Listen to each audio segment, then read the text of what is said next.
Pour rentrer dans le vif du sujet maintenant, qui est le rétablissement, on va accueillir Dr Déborah Seban. Donc, Dr Seban est psychiatre.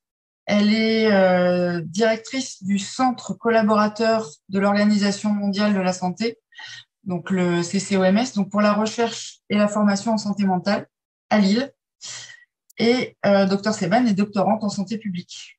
Donc là, elle va nous apporter une définition du rétablissement et puis nous en donner un historique. Dr Seban? Merci beaucoup. Bonjour à toutes et tous. Juste d'un point de vue pratique, je peux partager mon écran si c'est plus simple, pour que ce soit effectivement peut-être plus fluide sur la passation des slides. Je vous remercie.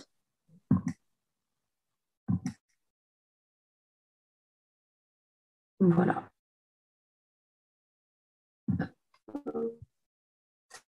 Bien, écoutez, je vous remercie également à mon tour très sincèrement pour votre invitation et très chaleureusement à l'association Argos 2001 de me donner la parole sur ce sujet aujourd'hui. Alors effectivement, on m'a invité à donner quelques éléments de contexte historique et puis également de définition sur ce que l'on nomme aujourd'hui le rétablissement, avec ce focus très important que vous faites aujourd'hui à l'occasion de cette journée mondiale et qui, à mon sens, est absolument majeur parce qu'effectivement, il décale, on va dire, d'un certain point de vue, le regard que l'on peut apporter sur l'accompagnement des personnes directement concernées par un trouble psychique, mais également leurs proches et aidants. Donc, très rapidement, pour resituer un petit peu l'endroit d'où je parle et situer un peu mon propos, quelques mots sur le CCOMS pour celles et ceux qui ne le connaissent pas. Donc, on est un service de l'EPSM Lille Métropole, on est basé à Lille. Et être centre collaborateur de l'OMS, ça veut dire être l'équivalent d'un réceptacle, si j'ose dire, de la politique internationale de l'OMS dans le champ de la santé mentale. Alors, l'OMS a beaucoup de centres collaborateurs, je crois près de 800 dans le champ de la santé, un peu moins d'une cinquantaine dans le champ de la santé mentale, 48 très exactement. Et il y en a un qui est basé en France, notamment à Lille, et pour lequel son programme de travail, donc l'ensemble des axes sur lesquels on est amené à travailler, est défini tous les 4 ans par l'OMS. Donc là, on vient de passer une phase un programme quadriennal 2018 sur la période 2018-2022. Et on va bientôt engager la nouvelle période 2022-2026. Donc, on sert vraiment de relais, si j'ose dire, de la politique internationale de santé mentale et la notion de rétablissement, que les Anglais appellent recovery. On pourra aussi évoquer cette traduction qui est à la fois assez instable et assez imprécise, mais qui est le mot français qui s'approche le plus de la notion de recovery dans son sens anglo-saxon, est très importante. Elle est portée par l'OMS. Elle est également portée par l'OMS à travers les outils qu'elle propose de déployer dans les services de santé mentale, dans la façon que l'on a d'exercer notre métier de psychiatre, si je parle de la place que j'occupe, parce que je ne parlerai pas à la place des usagers ni des proches aidants, mais qui nous invite vraiment à repenser la façon dont on accompagne les personnes dans les services qui viennent consulter ou qui viennent dans les services de santé mentale et dans les services de psychiatrie rencontrer les professionnels du soin.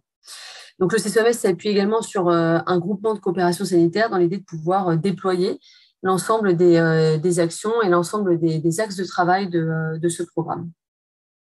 Donc, simplement pour vous donner un petit peu une idée de la façon dont on se situe dans notre environnement de travail, on travaille avec des hôpitaux qui sont membres de ce groupement, qui sont maintenant un peu moins d'une trentaine, et qui, du coup, engagent, quand ils adhèrent au réseau, ils engagent une réflexion dont celle qui est très présente en ce moment, de l'évolution des pratiques professionnelles et de la façon dont on peut tendre vers cette évolution, savoir quels outils convoquer et éventuellement bénéficier au sein de ce groupement de partage d'expériences, et de regards cliniques, d'échanges de trucs et astuces, si j'ose dire, et d'outils pratiques pour aller vers cette évolution, cette modification des pratiques professionnelles qui suivent également le cap de ce que vous avez appelé aujourd'hui le cap vers le rétablissement. C'est la philosophie, on va dire, et la finalité poursuivi et l'objectif final.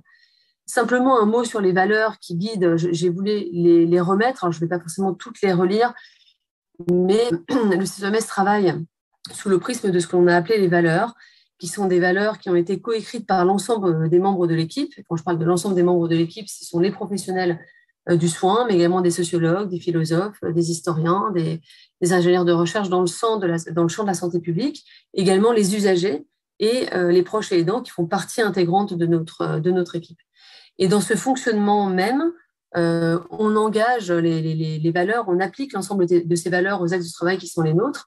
Et ça dit, je trouve, quelque chose de la façon dont on peut penser nos actions si on les pense sous l'angle de ce qu'on appelle le rétablissement dans le domaine du soin, mais qui convoque au final des notions qui sont assez étroitement liées sur la notion de concitoyenneté, de recouvrement de citoyenneté, de rapport d'égal à égal. Tout ça est extrêmement présent quand on parle de rétablissement, et c'est quelque chose qui est extrêmement présent pour l'OMS et au centre collaborateur pour guider l'ensemble de ces actions-là. Donc, on parle de citoyens, on parle du fait d'impliquer l'ensemble des parties prenantes.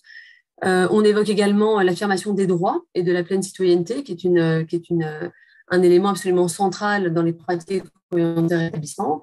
La lutte contre la stigmatisation et la discrimination des personnes confrontées à une souffrance, qui est également un point extrêmement majeur, très en lien aussi avec la notion d'autostigmatisation, qui est un point central pour le processus individuel de rétablissement des personnes. La promotion des services de santé mentale, qui est un point un peu plus large, mais qui intègre également la modification de ces pratiques professionnelles. La participation effective des personnes usagères des services de santé mentale à l'ensemble des actions qui les concernent, que ce soit dans le champ du soin, donc participer à l'amélioration de la qualité des services, participer aux activités de recherche, participer aux activités de formation. Et enfin, la reconnaissance et la diffusion des savoirs expérientiels. Et la notion des savoirs expérientiels, elle est également majeure parce qu'elle est directement convoquée. Si on parle de rétablissement, alors on parle de savoir expérientiel, on parle de la reconnaissance des savoirs et on parle des savoirs que la personne, en tant qu'experte d'expérience, est à même de mobiliser pour elle-même. Donc, ce sont des valeurs qui sont absolument majeures, qui sont guidées par l'OMS et qui guident également le sens de mes propos aujourd'hui en apportant des éléments de définition et des éléments un peu historiques sur ce qu'est aujourd'hui le rétablissement. Donc voilà, simplement pour dire que ça concerne donc deux axes de travail très forts, mais qui sont en lien avec les valeurs que j'ai évoquées juste avant. Alors, les repères historiques et internationaux, donc l'idée, c'est de partager avec vous, d'arriver à resituer un petit peu le mot, depuis quand on l'utilise. Et puis enfin, je donnerai des éléments de définition et je voulais également partager avec vous peut-être les écueils et les défis que l'on peut se donner quand on évoque la notion de rétablissement et quand on évoque l'évolution des pratiques professionnelles. Alors, concernant l'histoire, eh bien, c'est un mot qui, au final, n'est pas récent. Il a été utilisé dans les années 70. Alors, il y a plusieurs dates, 70, 80, 90. Ce qui est important d'avoir en tête, c'est qu'il est issu, cette notion, cette posture liée à la voie suivie du rétablissement pour les personnes concernées par un trouble psychique, elle est issue de leur propre mouvement. Et c'est tout le temps comme ça que ça se passe en psychiatrie. Il y a des données et un niveau de connaissance qui émane bien évidemment du corps professionnel, mais il y a également un mouvement toujours extrêmement puissant et des changements qui sont opérés de manière extrêmement puissante par les personnes directement concernées. Donc, ça a été conçu par et pour des personnes vivant avec un trouble de santé mentale qui ont décidé de décrire leurs expériences, de décrire leur parcours, d'affirmer leur identité au-delà d'un diagnostic reçu. Donc, ça a vraiment émané d'un mouvement américain avec un focus très fort sur la défense des droits. Pourquoi ? Parce que ce sont des gens qui ont réclamé le fait de pouvoir exister en tant que citoyen à part entière, de revendiquer une identité et de ne pas seulement exister à travers la notion de trouble ou de diagnostic. Donc, c'est un processus qui a été à la fois politique, expérientiel et scientifique, parce qu'il y a eu l'avancée de la science amenée par les professionnels, il y a eu le processus expérientiel porté par la voix des personnes directement concernées, et un processus politique parce que ça a remanié les rapports, et puis il y a eu un mouvement sociétal qui a accompagné ce mouvement. Alors, simplement pour dire, je vais situer la France un peu dans tout ça, parce que là, je vous parle de l'émergence et de l'histoire qui émane des États-Unis, outre-Atlantique. Simplement pour dire qu'on est sur des niveaux quand même assez différents. Maintenant, on parle du rétablissement et des pratiques orientées rétablissement dans de nombreux pays. Canada, Australie. Là, je vous ai mis par exemple le cadre de référence pour le développement des pratiques orientées rétablissement dans les services de santé mentale. En France, on n'en est pas là, je reviendrai sur le contexte, un peu le cadre législatif qui est le nôtre en France et les endroits où on entend parler de rétablissement quand on parle des pratiques de santé mentale. Mais c'est qu'il y a des pays qui sont déjà très, très avancés, qui ont écrit des stratégies, des feuilles de route avec des objectifs, qui mettent à disposition de la communauté professionnelle des outils très pratiques. C'est également le cas au Canada où ils ont écrit des guidelines pour les pratiques orientées rétablissement avec 3 notions fortes, l'espoir, la dignité et l'inclusion.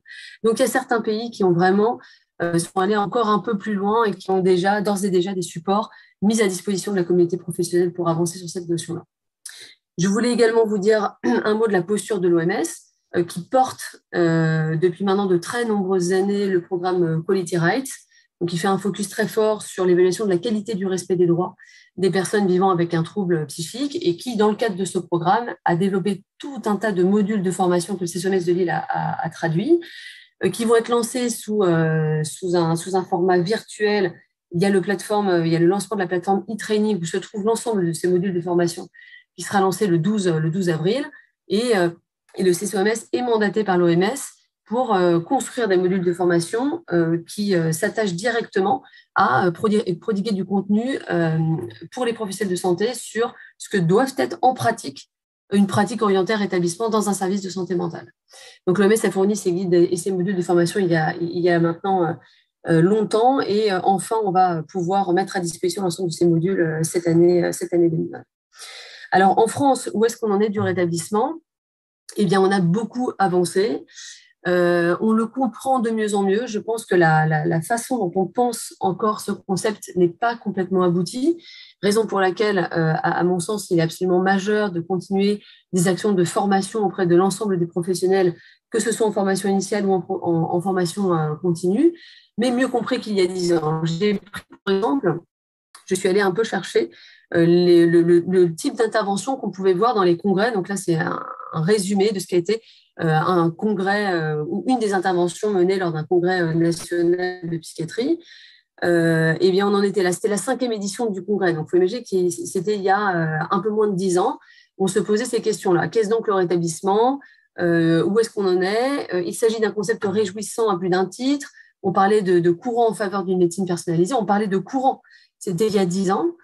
Et puis, on en était également au stade du conflit, c'est-à-dire que quand est arrivée la notion de rétablissement, le rétablissement est encore un peu aujourd'hui, mais beaucoup moins, a quand même très rapidement été perçu comme ça a généré du conflit. Enfin, je ne vais pas paraphraser et redire ce qui est écrit là, mais il est vrai que comme le mouvement est issu, et c'est là où l'histoire du concept est importante, comme le mouvement est issu aux États-Unis d'un groupe de personnes qui se sont définies comme les survivants de la psychiatrie, ça a dit quelque chose de la façon dont les personnes pouvaient se saisir ou pas du système psychiatrique, étaient en accord ou pas avec les soins qui étaient proposés par les psychiatres. Et donc, ça a généré ce conflit où, à l'émergence du concept, et il y a de ça encore 5 ans, puisque c'était encore très présent, quand on parlait de rétablissement, on avait l'impression de parler d'un mouvement, d'un courant de pensée, d'une idéologie, d'un dogme, quelque chose qui, à mon sens, a fait perdre beaucoup de temps aux pratiques orientées à rétablissement, mais voilà, qu'il est important à avoir en tête pour comprendre un peu où on se situe et ce vers quoi on doit aller, et surtout quels sont les leviers d'action pour arriver à faire en sorte que toutes les pratiques, l'ensemble des acteurs, l'ensemble des parties prenantes doit mettre le cap, comme vous l'avez très bien dit, sur le rétablissement, quelle que soit l'étape du soin dans laquelle on se trouve. Alors, concernant la France, quand je dis qu'on a beaucoup avancé, j'ai repris la feuille de route qui a été actualisée en janvier 2022, qui avait été précédemment écrite en 2018 sur Agnès Buzyn et qui a été reprise en tout début d'année. L'occurrence du mot rétablissement apparaît 10 fois. Donc, c'est très positif. Ça apparaît quand on parle de réhabilitation psychosociale, quand on parle de soutien à l'autodétermination, de soutien à l'autogestion, quand on parle du développement du métier et des intervenants paraprofessionnels, de la coordination des acteurs. Donc, c'est extrêmement présent et c'est tout à fait positif que ce soit présent dans la feuille de route santé mentale et psychiatrie et notamment dans sa dernière version. Alors, quand on parle de tout ça, quand on se met en tête le contexte, quand on comprend un peu d'où ça vient, à la vitesse à laquelle on avance en France sur cette notion-là, eh bien, on est obligé de se rappeler aussi quelques définitions qui sont extrêmement fortes. Alors, il y en a plusieurs, il y a plusieurs auteurs, il y a plusieurs grandes figures du rétablissement. J'ai souhaité en reprendre une qui est celle de William Anthony, qui est une des figures majeures de la façon dont on définit le rétablissement aujourd'hui et qui le définit comme ça. Le rétablissement est un processus foncièrement personnel et unique qui vise à changer ses attitudes, ses valeurs, ses sentiments, ses objectifs, ses aptitudes et ses rôles. C'est un moyen de vivre une vie satisfaisante, remplie d'espoir et productive, malgré les limites résultant de la maladie. Le rétablissement va de pair avec la découverte d'un nouveau sens et d'un nouveau but à sa vie, à mesure qu'on réussit à surmonter les effets catastrophiques des troubles psychiques. Pourquoi je vous propose de lire ensemble cette définition? Parce elle regroupe absolument l'ensemble des concepts que l'on doit avoir en tête quand on pose les définitions du rétablissement. Je la complète avec quelques verbatims pour ne pas paraphraser les propos de ceux qui les ont tenus. Patricia Digan, qui est également une figure majeure de ce qu'est le rétablissement, qui est à la fois qui tient des conférences sur YouTube, que vous pouvez également aller voir, qui sont très intéressantes. Elle a une posture professionnelle et une posture d'experte d'expérience, et qui explique que plutôt que de laisser les limitations qui sont évoquées dans la définition de Anthony, plutôt que de laisser ces limitations être une occasion de désespoir, une raison de laisser tomber, j'ai appris qu'en sachant ce que je ne peux pas faire, je m'ouvre aussi aux possibilités liées à toutes les choses que je peux faire. Laurence Martin exprime aussi: le rétablissement, c'est changer son propre regard sur soi-même, se croire capable de s'en sortir et changer le regard des autres. Faire qu'ils nous voient comme autre chose qu'un malade. Le rétablissement, c'est un chemin qui se fait pas à pas qu'il faut de la force pour poser, pas qui nous donne de la force pour le prochain. Donc, ce sont des propos qui sont extrêmement forts et qui nous redisent les priorités et ce que vise le rétablissement. Le rétablissement, c'est d'abord l'espoir, c'est une projection positive de l'avenir, c'est favoriser l'autodétermination. L'autodétermination, c'est la prise de décision autonome, savoir s'occuper de sa vie, gérer les défis du quotidien, son avenir, et c'est promouvoir l'inclusion sociale. Et quand on parle d'inclusion sociale, on ne parle pas seulement de se sentir dans sa communauté, on parle du sentiment d'utilité dans son environnement social. On parle d'identité positive. Et ça, c'est également un point extrêmement fort parce que ça véhicule la notion de lutte contre le stigma, de lutte contre l'autostigma et de gestion du quotidien qui dépasse, et ça a été dit précédemment, qui dépasse la lecture clinique et la dimension seulement clinique de stabilisation des symptômes ou d'annulation des symptômes au cours de la vie. Alors, l'OMS revient sur des composantes clés. Alors, c'est pareil, il y a plusieurs cadres conceptuels, il y a plusieurs ressources. On peut citer les composantes clés de Copeland qui ont été définies un peu avant les années 2000. J'ai souhaité vous reprendre, elles se regroupent toutes, elles disent toutes la même chose. J'ai souhaité m'appuyer sur les composantes clés qui ont été définies par l'OMS, qui redisent que sont des composantes clés, des ingrédients essentiels du rétablissement, la notion d'inclusion et de relation sociale, la notion d'espoir, la notion d'identité, le sens que l'on donne à la vie, qui s'appuie sur les rêves et les aspirations de la personne, la notion d'empowerment, qui est très forte, ou d'empouvoirment, comme on le dit en français, qui est également un mot dont on entend beaucoup parler, dont il faut avoir la vigilance de continuer de bien l'incarner, mais qui dit quelque chose du niveau de choix, du niveau de contrôle et du renforcement des compétences des personnes qui vivent avec un trouble psychique. Et alors, il y a une notion extrêmement forte sur ce qu'est le rétablissement et qu'il faut, à mon sens, garder aussi bien à l'esprit, c'est qu'il s'agit, tous les experts d'expérience le disent, il s'agit d'un processus individuel. Il peut être soutenu par la collectivité, il est soutenu par un réseau social, il est soutenu par le réseau professionnel, mais il s'agit d'un processus individuel et c'est absolument majeur. Donc, on ne peut pas si on est tout à fait puriste, on ne peut pas se substituer à ce que l'on peut dire du rétablissement de quelqu'un. La personne directement concernée dit quelque chose de son propre rétablissement. Il est individuel, il est long, il est sinueux, il est difficile, et il est guidé par des besoins spécifiques de la personne et la compréhension qu'elle a de sa propre santé mentale. Je fais attention à l'heure et je vais bientôt terminer parce que je sais qu'il faut tenir j'ai dépassé un tout petit peu le quart d'heure, mais je prends encore 2 minutes si vous me le permettez. Simplement, quand on évoque le rétablissement, je pense qu'il est nécessaire d'évoquer les pratiques de soins orientés rétablissement. C'est majeur parce que si on veut parler du rétablissement et du sens que l'on donne à ce mot-là et à ce concept, alors on doit parler de l'impact qu'il a sur les pratiques professionnelles et à mon sens, c'est un levier d'action. Si on veut rendre ce rétablissement vivant, si on veut faire en sorte que les personnes puissent vivre en suivant le cap du rétablissement, alors on doit réfléchir à la façon dont on les accompagne. Non pas à la façon dont on se substitue à ce processus, mais à la façon dont on pense les soins au service d'un projet de vie. Parce que c'est bien ça, le rétablissement, c'est un projet de vie. Donc comment, la vraie question, c'est comment la psychiatrie se positionne là-dedans. Si le rétablissement est un processus individuel, et c'est le cas, alors la psychiatrie devient une composante de l'environnement, des ingrédients et des outils qui sont mis à disposition de la personne qui suit un processus de rétablissement tout au long de la vie. Alors, on a quelques clés. Il y a Marianne Farkas qui est psychologue à Boston, qui a fait ce tableau assez synthétique de ce que sont des soins et des services centrés sur le professionnel et l'institution, et ce que devraient être des soins et des services centrés sur le rétablissement. Alors, il y a une analogie, vous voyez. Pouvoir sur la personne versus réveil du pouvoir de la personne. Orienté vers le contrôle versus orienté vers le choix et l'information.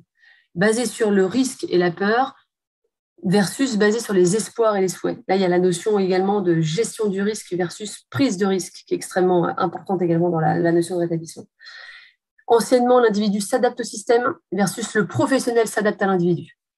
Et enfin, l'augmentation des incapacités versus dans des services centrés sur le rétablissement, une augmentation des capacités et une recherche d'un nouveau sens à la vie. Ça, c'est également une notion centrale qui est largement soutenue par l'OMS dans l'idée de ne pas s'appuyer sur les incapacités de la personne, mais sur ses capacités. C'est une vision positive de la façon dont on l'accompagne. Et donc, on en vient à ce que les rétablissements n'est pas et qu'il est toujours bon de se redire.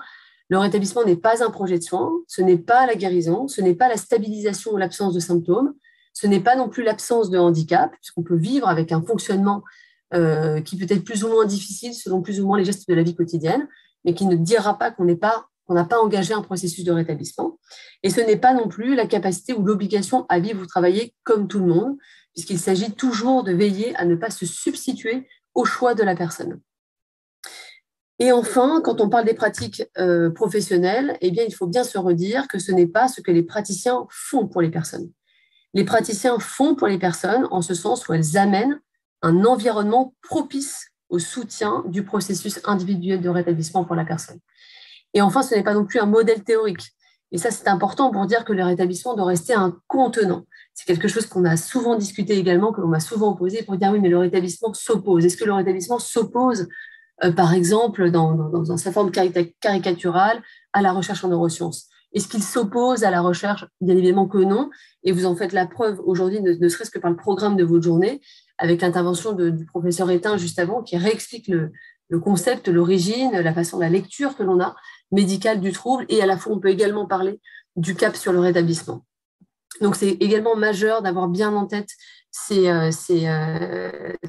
deux enjeux-là. Donc, simplement, et je termine, j'aborde la dernière minute, les dernières 30 secondes. Simplement sur les écueils, je l'ai dit très rapidement, mais je vais me répéter un petit peu, et donc je vais aller vite. Faire attention à la lecture erronée de la seule dimension clinique du rétablissement. Attention à beaucoup utiliser le mot, mais à le désincarner, donc fréquemment utiliser le mot, mais en laisser et en faire une coquille vide. Nommer le concept sans changer les pratiques. Considérer le rétablissement comme un courant, c'est ce que j'ai abordé juste avant. Et puis, penser avoir la crainte que le rétablissement peut générer une économie pour la santé mentale. Ça, c'est les propos de l'OMS qui nous disent d'être vigilants là-dessus, puisque ceux qui se sont opposés un petit peu à ce courant-là, puisque c'était le cas encore il y a quelques années, avaient vraiment la crainte qu'il y ait un fardeau qui se transmette du corps professionnel aux personnes directement concernées et à leurs proches et aidants. Mais bien évidemment, ce n'est pas comme ça qu'il faut le voir. Et donc, les défis, c'est ma dernière slide qui nous reste à penser ensemble, eh bien, c'est avoir comme guide le rétablissement pour la réorganisation des soins de santé mentale.